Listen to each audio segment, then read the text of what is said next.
Let her cook. Y'all stop being petty. Stop being catty, cause she like a double-edged sword. She cutting tail left and right, and it's bothering y'all, and I see it. Let's go, Caitlin. Have you heard that Caitlin Clark's choice to transfer following her playoffs has not been well received by everyone? Let's just say that the WNBA and ESPN are incensed because they are seeing her recognize her worth.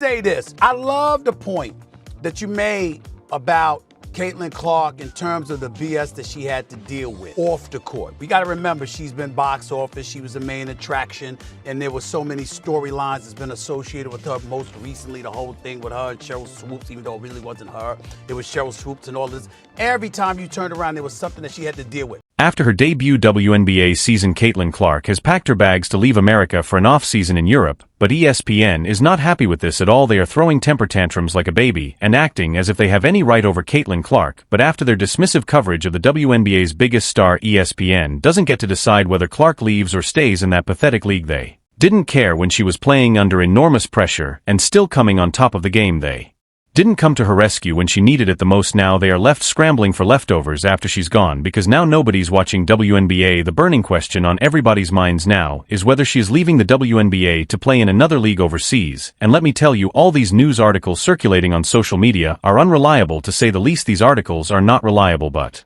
what we can confirm is that she's already left America to pursue a 200-day vacation in Europe. But is she going to play in the European leagues? Well, here's what we know. Now, with that news, we've already heard from Caitlin Clark that she will not be playing overseas. She won't be playing in any organized basketball organization. She actually said that she is going to become a professional golfer during this offseason. You heard properly, yes. Caitlin Clark is prepared to start her professional golf career during her off-season after dominating the basketball court and sparking the WNBA. In case you didn't know, she was an excellent soccer player in college and now aspires to set golf records in her honor. She stands out from the other WNBA players since she is a versatile athlete who can succeed in any sport now that she is soaring high.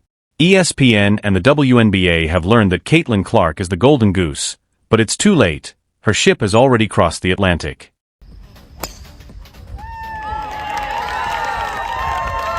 Given how badly the WNBA and her opponents have treated her this season, the question now is whether she should stay in the league or, like many of her teammates, depart for a stronger league in Europe or somewhere else.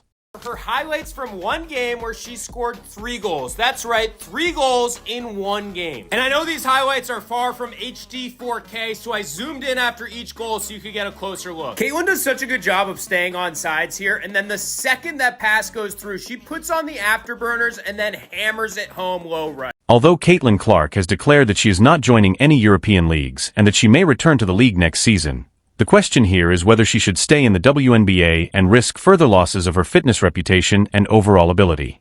Instead of owning the fact that what really was their objective and what really was their agenda is that they resented the fact that this young lady who came into the league, took it by storm, and drew in a level of attention that they weren't able to do. Caitlin's fans will follow her everywhere. Therefore, wouldn't it be better if she joined a more powerful league?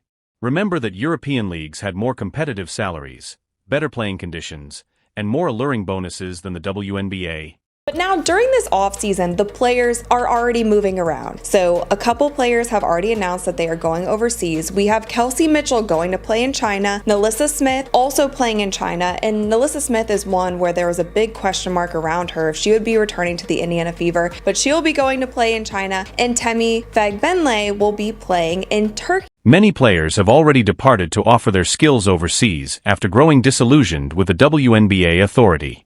With example, Gabby Williams, a forward with the Seattle Storm, expressed dissatisfaction with the WNBA's low salary and dearth of prospects for advancement. Instead of taking any action to appease her, the WNBA officials chose to blatantly disregard her. The commissioner's lies were also revealed by Gabby. None of it addresses my point. My point is, she's the golden goose. You have been clamoring for attention. You've been clamoring for more cachet, fair and equitable treatment, chartered jets, weight room facilities, dollars, marketing opportunities, etc., etc., etc. After her requests were turned down, she was forced to look for better opportunities, and in 2024 she signed a contract with the Turkish team Bahçe SK. This is exactly what is wrong with the WNBA. They don't care if players are being treated disrespectfully, receiving lower pay, or being fouled by other players. WNBA season ending for many teams, there are already so many players heading overseas to play during the off-season. But with all of the drama currently surrounding the WNBA, on top of the low-paying salaries, some of these players are questioning if they'll even return. And the biggest victim of WNBA officials is now Caitlin Clark. Her critics did all in their ability to torment her on the court, and the jealous veterans treated her disrespectfully, mocked her, and made fun of her. Remember the well-known iPook incident where Caitlin Clark and her teammates shamefully celebrated a foul that Carrington had committed during the game, and the WNBA did nothing but watch in silence as they mocked fair play and good sportsmanship? After the vicious fouls against Caitlin Clark, Angel Reese took part in the same celebrations, and the WNBA again willfully ignored her infractions and did nothing. During her exit interview, Storm player Gabby Williams warned the WNBA, if you want to keep international players, you need to do better. So here's what she had to say. The W thinks that they don't have to pay us more in order for us to be here. And I think I didn't express that when I first talked about prioritization. You know, our commissioner talked about us being able to, you know, make 700,000. That's not true at all. There's not one player who makes that. And we were promised, you know, team marketing agreements and league marketing agreements, but they've fallen quite short. So it's still not enough for us international players to want to stay here. And that's a choice of the players. If I make a choice to make more money and whatever, and then the, you know, teams are mad that I don't come back, but that's how it is. So yes, it just, the WNBA, you know, if you want us to be here, you have to pay us more. It's business. It's how it works. And why did no one protest? By this, I mean that ESPN did not criticize the attackers for their blatant mistreatment of the best WNBA player to come out in a long time, nor did they protect Caitlin Clark in any manner. In actuality, Caitlin Clark is unlike anyone in WNBA history. You can see that Clark has had enough and is quitting a league that has been using her as a punching bag by looking at how many fouls were called against her this season. And specifically, a lot of these casual fans who have come into watching the WNBA because of Caitlin Clark, who plays a smooth style of basketball, who shoots from really far away, who makes great passes, who handles the ball well. People are coming for a style of play that is similar to that. They are not looking for post players to be posting up on one another, drop step, one step to the basket, cheap shots, fouls, slow style of basketball. They want to see a run and gun game, and I think that that is the most exciting way to watch a women's game. You heard properly, yes. Why should WNBA Rookie of the Year Caitlin Clark remain? We are aware of how much she has contributed to the Indiana Fever's success, and if Clark hadn't been injured, the club might have won that postseason game. During her debut season, Clark received about 20% of the team's total fouls, or almost 1/5 of the total.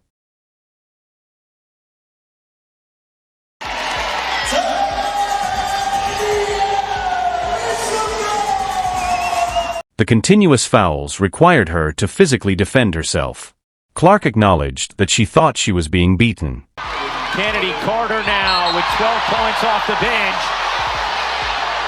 While her team could hardly gather a few thousand spectators prior to her debut, Caitlin sold out stadiums, filled arenas, and revolutionized the game. There is no one like Caitlin Clark in the history of the WNBA. But has she been treated like the famous person she is by ESPN? Nope, they didn't hit the mark, and they're now desperately trying to keep their good name. Clark has proven that she is not just a celebrity but the greatest of the best by routinely defeating Hall of Fame athletes like Diana Taurasi. That said, Caitlin Clark received 17% of the WNBA's flagrant fouls this season, and 80% of those flagrant fouls were committed by the Chicago Sky against Caitlin Clark. Additionally, the league ignored her and allowed her to repeatedly make dirty acts without alerting the referees while she was bearing the weight of the entire WNBA on her shoulders. They didn't appear to care that their main attraction was being erased, but now that Caitlin has had enough and wants something good for herself, they all seem to care. My issue and my question is, where the fuck are her teammates at? Where y'all at? Where the rest of the Indiana Fever at? I've seen a couple girls smirk when she's got knocked down, half-assed to pick her up. Like, y'all supposed to protect the asset, protect the star. And all this is the team, she's the star. You always protect your star. The WNBA and ESPN are currently incensed, but they had the opportunity to establish a franchise around her and make her the face of the league, but they decided to let her go. Caitlin Clark is sick of being taken advantage of and ought to move on to something bigger and better. Despite their best efforts, ESPN was unable to catch one of the greatest talents. She struggled with physical defense she's faced at the professional level and voiced frustration with the league's officiating, recently telling reporters, quote, "I feel like I'm getting hammered and everybody is physical with me, and opponents get away with things that other people don't get away with." That's what Caitlin Clark said. That is what she said, okay? But to me, it's a bigger issue going on. As a result, it will be some time until Caitlin Clark plays hoops. But we should have been giving her the credit. We saw the ratings. We saw the merchandise sales. We saw the attendance. But y'all want to make it about something else. Oh, what about the women that laid the foundation? What about this? What about it? That ain't got nothing to do with Caitlin Clark. Caitlin Clark is box office. She's doing this. And instead of giving her credit, y'all tried to make it about, oh, y'all poo-pooing the old guard. And Caitlin Clark's departure was bound to cause the audience to wane. Since Caitlin Clark has arrived on the scene, record ratings, record revenue, everything that you could think, record attendance, everything. They've never had it before. What will happen next? Will Caitlin be moving to a place where her abilities will be genuinely appreciated? Will the WNBA and ESPN try to figure out what went wrong? As always, thank you for watching, and feel free to share your thoughts in the comments section.